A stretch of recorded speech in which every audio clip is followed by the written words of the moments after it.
I don't like to brag that Dale Earnhardt Sr. was very good to me, but I did run my first NASCAR race in the number 8 GM Goodwrench Chevrolet. Dale Sr. and my brother Rusty Wallace put a deal together. And I run that car in 1989. Let me see, 86, 88. November of 1988, I drove Dale Earnhardt's number 8 Busch Series car at Martinsville, Virginia. NASCAR watched me race. I had to do that for them to approve me. And so here's some nice pictures. Here's Dale Jr., here's Dale Sr., and I'm proud of those pictures. It's part of my journey. Dale Sr., his was quite odd. He said, Herman, don't ever use the word beat me. I looked at him, I said, what's that all about? He said, the word beat means I'm done. I'm out. He says, in racing or any sports, you might play the next day and I might beat you. So I said, what's the difference? He says, use the word outrun because we're always competing. So Earnhardt taught me to use the word outrun. Hey, in baseball, 162 games, you outrun me tonight, but we're going to go at it again tomorrow.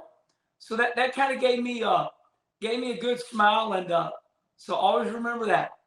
Dale Sr. said it was just one of his quirks. There has been no other driver in motorsports history that reached every fan like Dale Earnhardt Sr. did. And here's why. Because he was a working man. His story is legendary. He would listen to Leonard Skinner, put his cowboy boots on, and go to work. And that story has been told many times, and people can relate to that. When Earnhardt would win, he never bragged on himself. He was a tough guy, and every working person throughout the world can relate to that. Every man wants to be Dale Earnhardt Sr. The man in black, Dale Earnhardt Sr. Those pictures were at Bristol Motor Speedway, 1991. So, Dale Sr., we were riding to Darlington for the Southern 500. And we got to talking about everything. And he said, Herman, I'm going to pick you up. We're riding the motorhome. I said, all right. So he stopped by my double wide. And we got going down to, Darlington. And he says, Herman, there's thousands of great race car drivers all over the United States. I looked at him. He was a philosopher. He says, there are thousands of great race car drivers all over the United States. And just because they are not NASCAR doesn't mean that they are not worthy.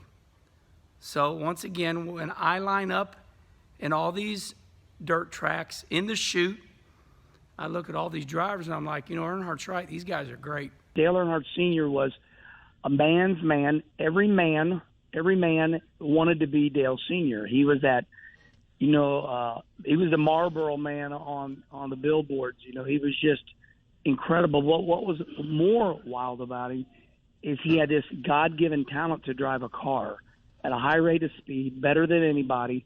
He's a 7-time champion.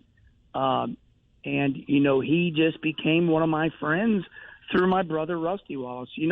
Right there in St. Louis, you've got some of the greatest race car drivers of all time.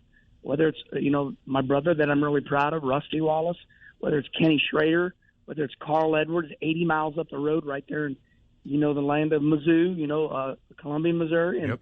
Jamie McMurray. So, yeah, Earnhardt was one of the greatest of all time, if not the greatest. The death of Dale Earnhardt changed NASCAR forever.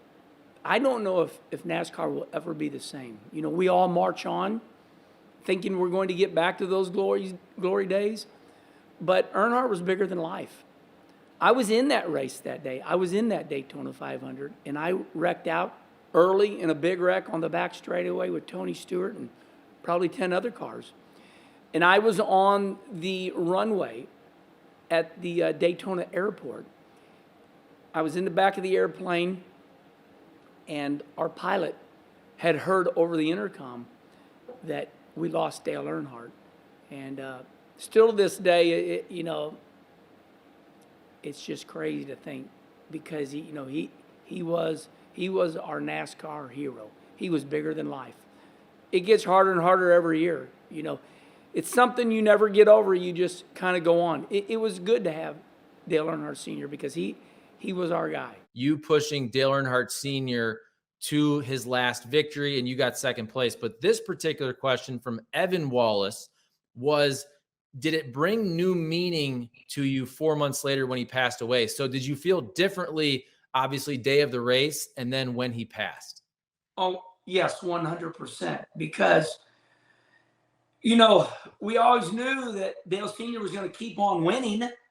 And then when he died in that tragic accident at the Daytona 500 in the next year, it was like, oh my gosh, that was the last win of his life. But yeah, it was definitely brought a whole different meaning. And, it put me in a different situation where to this day, I don't bring it up. But every year that second Talladega race rolls around, media start calling me and fans start talking to me. And it's a very sad time actually. But yes, it was definitely different when he passed away, because at the time we just thought it was cool. And then it became a legendary race. Jughead is in Kannapolis, North Carolina. It seems like you're running. Where are you going? I'm going to the Dale Earnhardt statue, Herb. All right, let's go. I'm following you. I want everybody to see the joy and also the sadness. Here we are. We're downtown Kannapolis.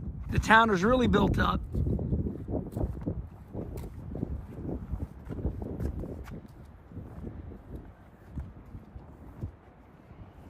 you walk up on it? Yeah. What do you think? Cool, man. There's the legend. Say that again. I said, there's the legend, Dale Earnhardt Sr. It's pretty incredible, ain't it, buddy? Yep. We sure do miss him, don't we? Yes, we do. What a beautiful tribute to the great Dale Sr. We sure do miss him. It's really nice. Yep. Everybody should come here.